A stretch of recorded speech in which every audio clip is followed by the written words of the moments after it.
Hey, Commissioners, this is tab 8, which we call the adjacent card rooms related to WAC 230-06046. The staff has developed clarifying language to ensure that adjacent card rooms operate as separate and distinct licensed business premises. In order to do, we also, in developing that language, we realized that this rule, while it's in the chapter that applies to all licensees, that it's better to belong in the licensing chapter, which is 23003, because of the fact that it's sort of, we need to check these boxes prior to giving the license out, right? So it basically, what we're suggesting here, that you take a couple of actions. We would ask you to file for a new rule, 23003-182, which is an amended version of the current rule that is in chapter 6, that would basically have clarifying language about when a card room can be adjacent to each other, okay?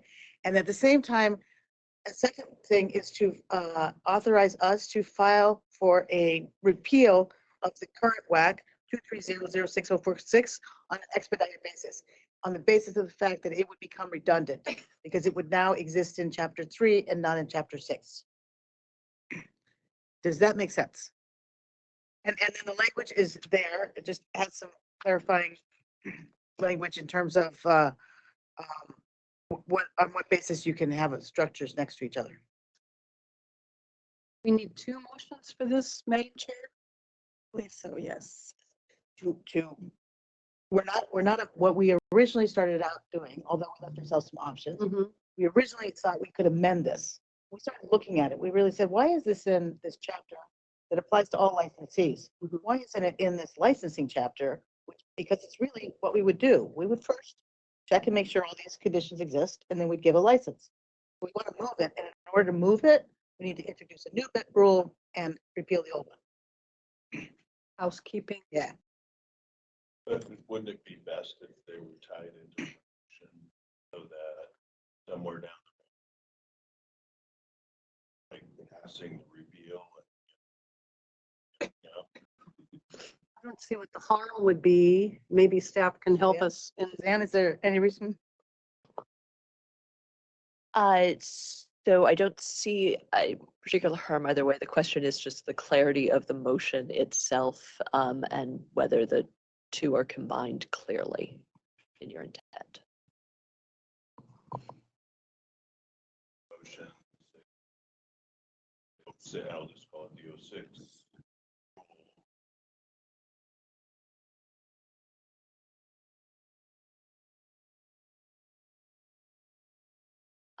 That you are requesting staff to initiate the repeal of the 06 rule upon the enactment of the, sorry, I'm losing the numbers of the 03.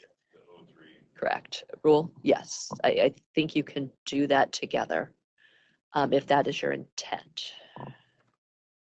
Okay, I think we do have someone that wants to make public comments on this. Right away from the sign-in procedure, just because this is the first day. Hi, I'm Eric Person, the owner of Maverick Gaming. I have, I think, 22 of the 37 card rooms or so in the state. And this rule, from my perspective, came about as a result of our application for and 2 new card rooms we're building in Kent, Washington. From our perspective, we don't really have an objection to the rules as Executive Director Griffin has described to me.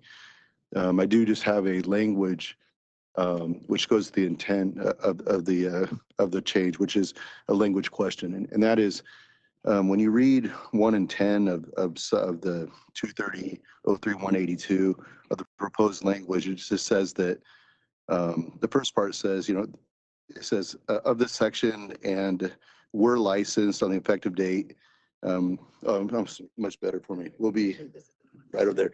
Well, so basically, subsection 2.1 says that existing card rooms are grandfathered in. And then if you read the bottom part of where it says number 1 in the 2, of this section will take effect upon issuance of a new license. So we just want to make sure it's clarified, not when my existing card rooms come up for renewal, they would have been treated as a new license, because like I have two of these existing card rooms that I purchased. They're adjacent to each other, Chips and Palace and the two Caribbeans up in Kirkland. And so obviously that'd be devastating, because then, you know, they would have to be closed under the new guidance.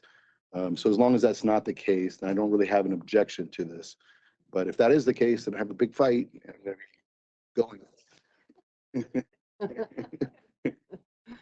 And so that's my public comments. Thank you. Yeah. So we do not we do not consider renewal to be new licensure. So we can all breathe. And but we would consider new licensure to be the purchase of assets, something that would trigger a whole new license, right? Which would mean the purchase of a new to purchase the assets of an existing licensee, or to have a change, a substantial change, excuse me, a change in substantial interest holder that's outlined in WAC 23006, like a change of ownership. Yep. That would not be something you could do as a change of ownership, but rather an undisclosed substantial interest holder is somebody who's buying more than 50%, you know, and that was not a disclosed substantial interest holder prior to that. Okay, so to make sure I understand, let's say there was a divestiture or a sale, that would force then the sale to be treated as a stock sale, because otherwise it would trigger a new license, in which case then the two card rooms that are adjacent to each other, which have been here for 30 years, would not be able to exist as they currently do. Is that correct?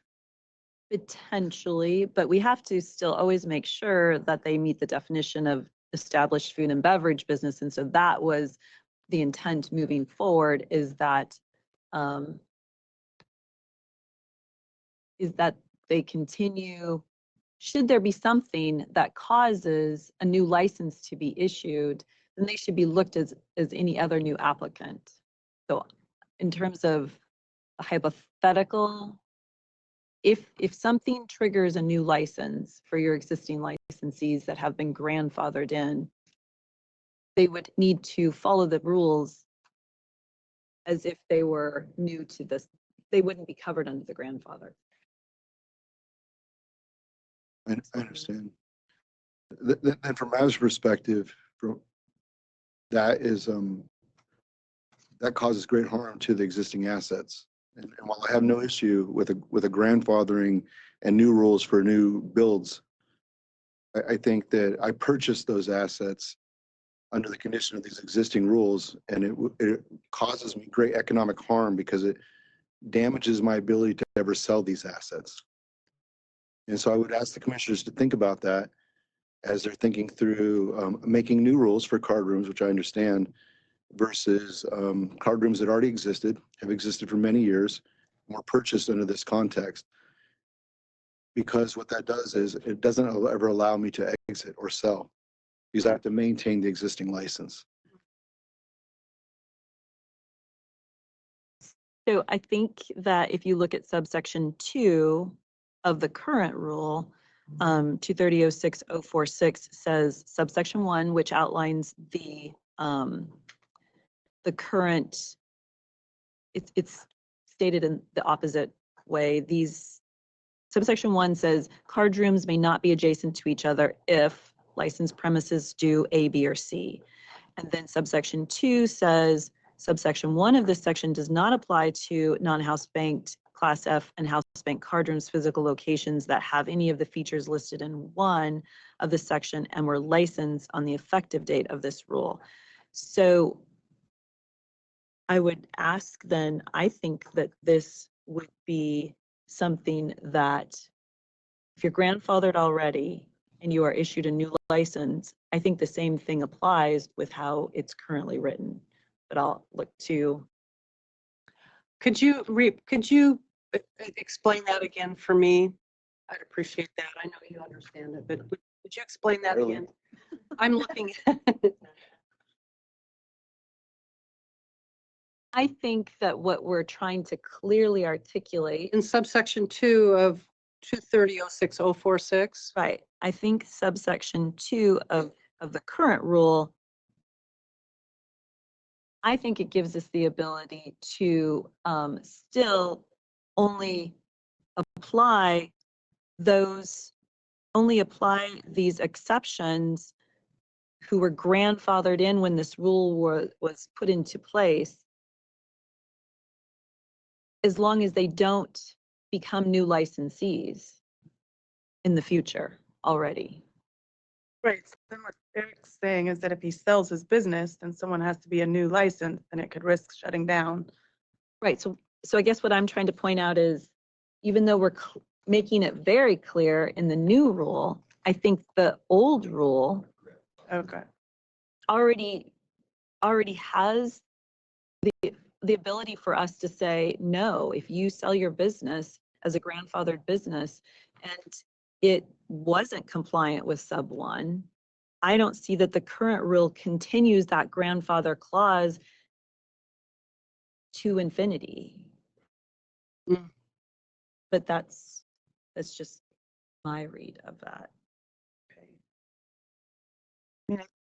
Personally, I think this is something that we need to look at more and make sure that that's the case for sure. And compare the two rules, because I really don't want that type of situation to occur. Where something could, but maybe now I feel panicked. Thank you, Eric. I'm just kidding. Well, it's good you brought this forward. Yes, yeah. It's just that if it's not the intent of the rule change, then I think it's easy enough to clarify it. Like, that's all. Right, and the intent of the rule change was to take something that's been around for a long time and obviously has questions about what it does and does not clearly authorize, and make sure that it clearly. So that is why we carried in and trying to make it more clear in the new language. And so we will, if I think what the commissioners are asking is staff to take another look at the existing language, verify that this really is something that a new license is issued to a grandfathered location does or does not get to continue to be grandfathered. That's the question. Mhm. And if it doesn't get to be grandfathered under the existing language, then we just need to let you know so that how we proceed forward with the new language. And then to be clear, from Maverick's perspective, I understand from my understanding of the intent of the rule is that to make sure we have clarified rules for new build card rooms, which I'm building to in Kent. And I have no issue with them as described or as proposed. I just have obviously an interest in protecting the existing assets I have. And that's my comments. Mhm. I'm just going to weigh in here, I guess, and seek confirmation, I guess. So if I'm looking at 0646 sub 2, the last kind of line here, it says we're licensed on the effective date of this rule. So that means they were licensed then, and we don't count renewal as a new license. So that right there essentially, does that have the same effect and same meaning as the new language that is in 03-182 will take effect upon the issuance of a new license. So both those things effectively seem to do the exact same thing.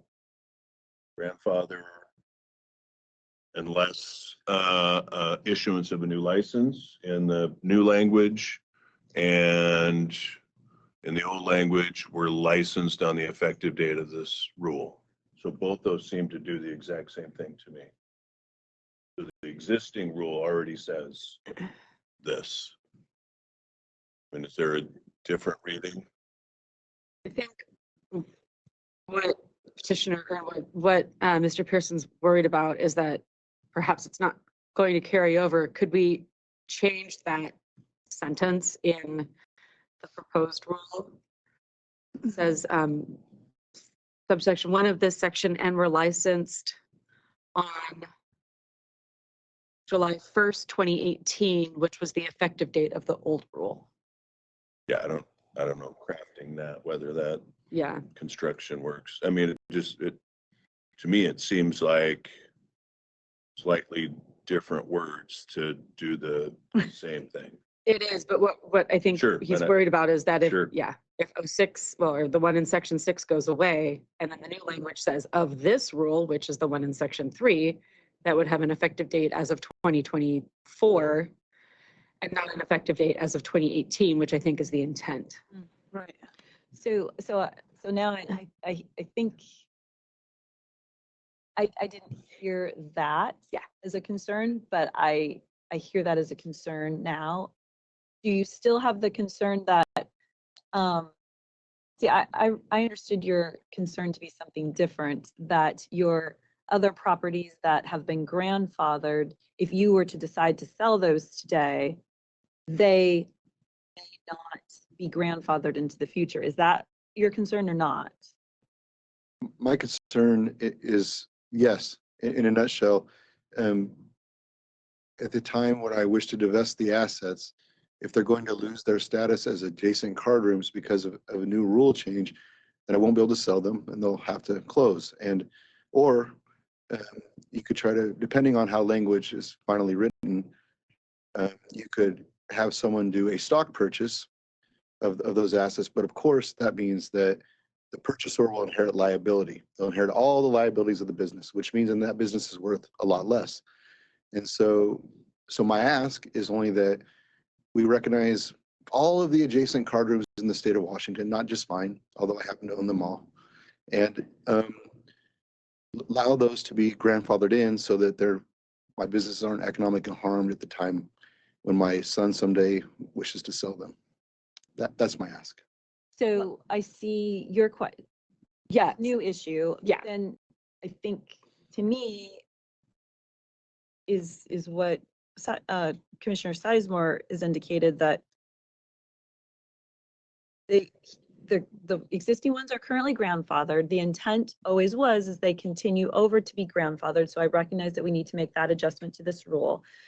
Then setting that aside, then this other issue, I don't and haven't read 230.06.046, the existing rule, to mean that any future license changes at the grandfathered locations continue in as long as anybody who owns them wishes to have adjacent card rooms. exactly. I think there's a big difference between doing a stock sale where the entity or the licensee stays in place, and doesn't actually change, versus doing an asset sale where now you have a new licensee, and this section should apply to the new licensee.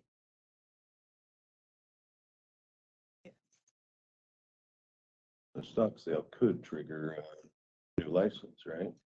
Just depending on how. Potentially. Could, yeah. Yeah. Yeah. Potentially. Yes, it could. Which is the intent, which is why the gambling commission exists, right? Like, if we have an existing licensee who would be grandfathered under this rule, they already have a license. But if we have some new person or entity either taking on the license or getting a new license, the whole reason why the gambling commission exists is to examine that person who would be licensed in the state.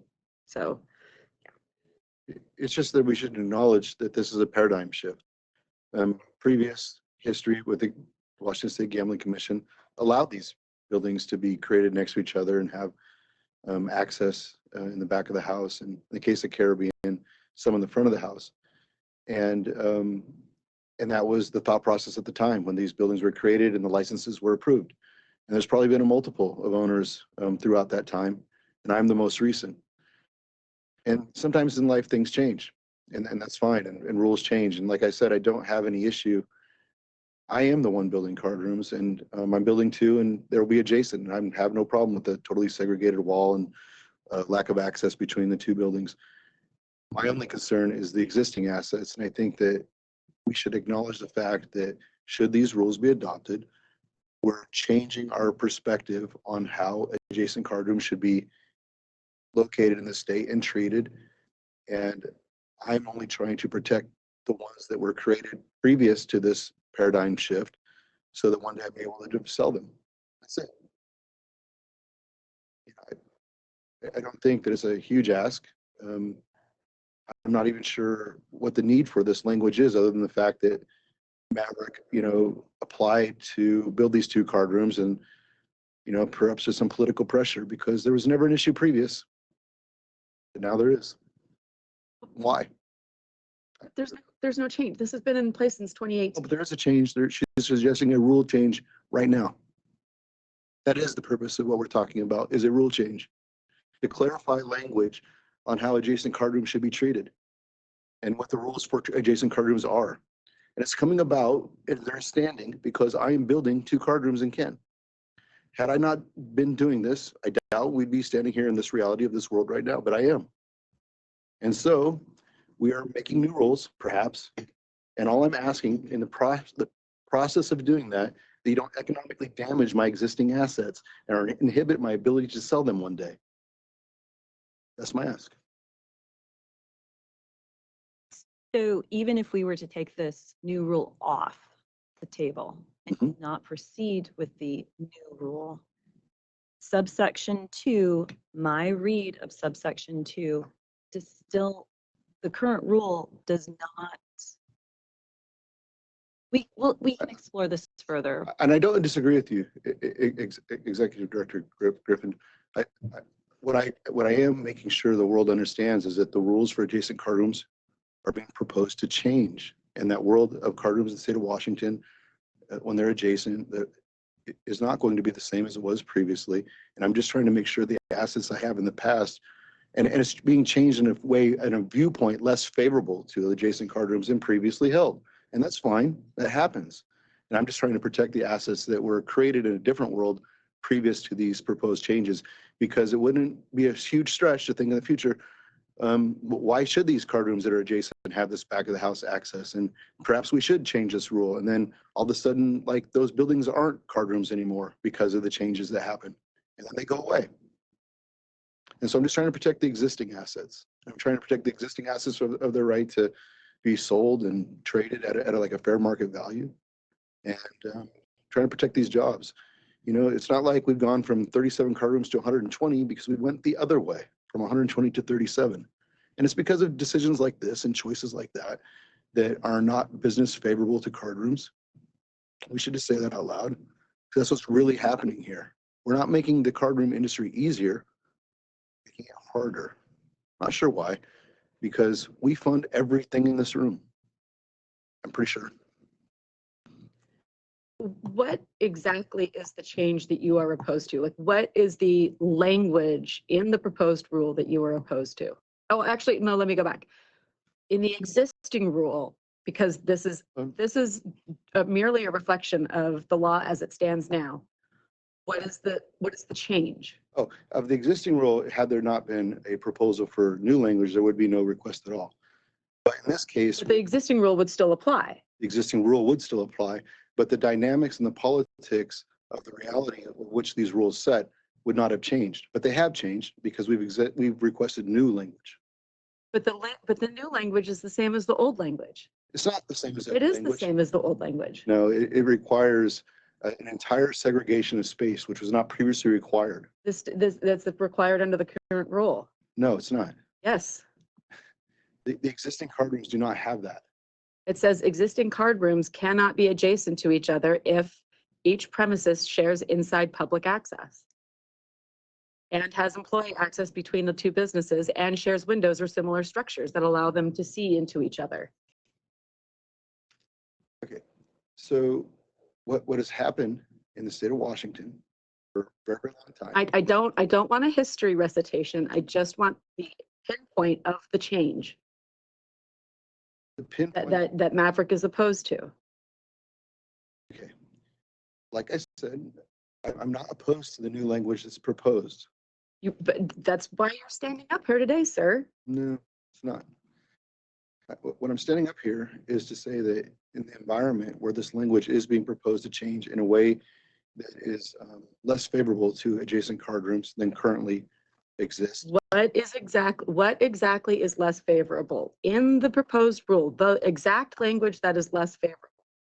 Existing rule. Let's talk about the existing rule because essentially the proposed rule Someone provided an mimics existing the rule. existing rule. That's existing. This is existing. Now, proposed. All right. There's inside public assets. Okay. I have no problem with A.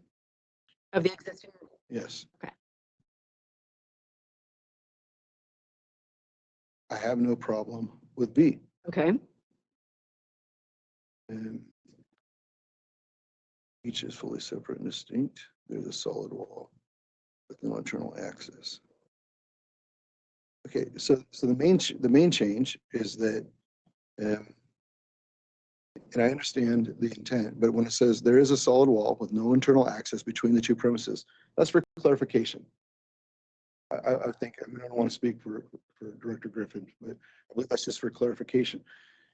Because the reality is that's not exactly how it's applied in the state currently, nor has it been for 20 years. Right, because the current rule says that there has to be no employee access between the two licensed businesses. Sorry, my computer keeps. And they cannot share windows or similar structures. Yes. Each licensed business must operate as an independent commercial stimulant. We have no issue with language C. Okay, of the existing rule. There's no, C shares windows. I have no problem with C there. And if you go through the existing rules, A, B, and C have no issue. That's the definition. Adjacent card rooms was supposed to sign it. I have no problem with 2 and 3.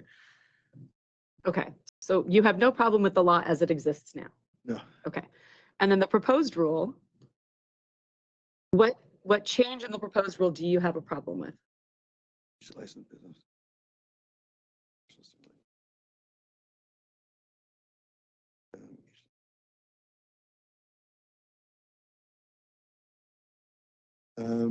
See, I'm looking for my only issue is really what I said before. Is which when you go to 2.1, my ask is that we recognize grandfathered card rooms. Which if we made that one change that was discussed earlier, where we take out the language licensed on the effective date of this rule and change it to licensed on the effective date of July 1st, 2018, which was the effective date of the existing rule, then your existing business would be grandfathered in. That would be clear. And that would be fine. Okay. Is there any other issue that you have with the proposed rule? No. Okay, thank you.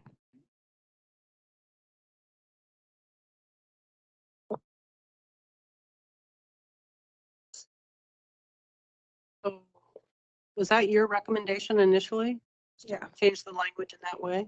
Yes. Okay. So are we to where we can make a motion, or where are we? Yeah, we can make a motion, I believe, just with amending it with the new language. And then just filing that proposed language for, Well, in that case, I move to file the proposed language with the one change in the fourth sentence of subsection 2, taking out licensed on the effective date and saying licensed as of July 1st, 2018. And created as a new rule in WAC chapter 230.03.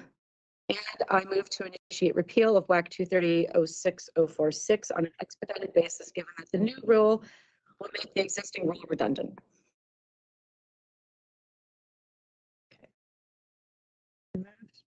Upon enactment, you want to say that?